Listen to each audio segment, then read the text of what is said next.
ये तस्वीरें किसी रेगिस्तान की नहीं बल्कि अफगानिस्तान की राजधानी काबुल की है। एक ऐसा शहर जो इतिहास की किताबों में नहीं बल्कि हमारी आंखों के सामने दुनिया का पहला आधुनिक शहर बन सकता है, जो पानी की एक एक बूंद के लिए तरस जाएगा।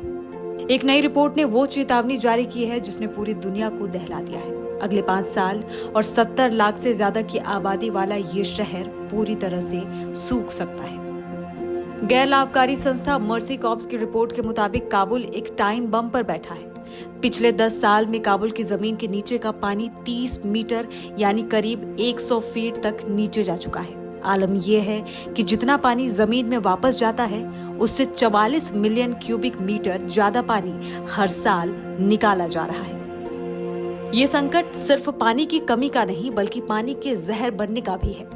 यूनिसेफ का अनुमान है कि शहर के आधे से ज्यादा बोरवेल पहले ही सूख चुके हैं और जो पानी बचा है उसका 80% हिस्सा सीवेज और आर्सेनिक जैसे जहरीले तत्वों से भरा है, यानी लाखों लोग प्यास बुझाने के लिए जहर पीने को मजबूर हैं। अब सवाल ये कि आखिर काबुल इस हाल में पहुंचा कैसे? काबुल की इस बर्बादी के पीछे 3 बड़े गुनहगार हैं। पहला, आबादी का विस्फोट। साल 2001 में जहां 10 लाख लोग रहते थे, वहीं दशकों के युद्ध और असुरक्षा के कारण लोग गांवों से भागकर काबुल आते गए और आज यहां 70 लाख से ज्यादा लोग रहते हैं। दूसरा कारण, नाकाम शासन। 2 दशकों के युद्ध ने देश के इंफ्रास्ट्रक्चर को तबाह कर दिया और पानी के मैनेजमेंट पर कभी ध्यान ही नहीं दिया।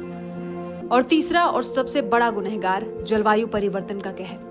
काबुल की नदियां हिंदू कुश के पहाड़ों से पिघलने वाली बर्फ पर निर्भर है, लेकिन अब बारिश कम हो रही है, बर्फबारी घट गई है और पहाड़ों पर जमी बर्फ वक्त से पहले पिघल रही है, जिससे काबुल का जल चक्र पूरी तरह टूट चुका है। तो इसका मतलब क्या है? इसका मतलब है प्यास, बीमारी और शायद इतिहास का सबसे बड़ा विस्थापन, जहां 30 लाख से ज्यादा लोग अपने ही देश में शरणार्थी बन सकते हैं।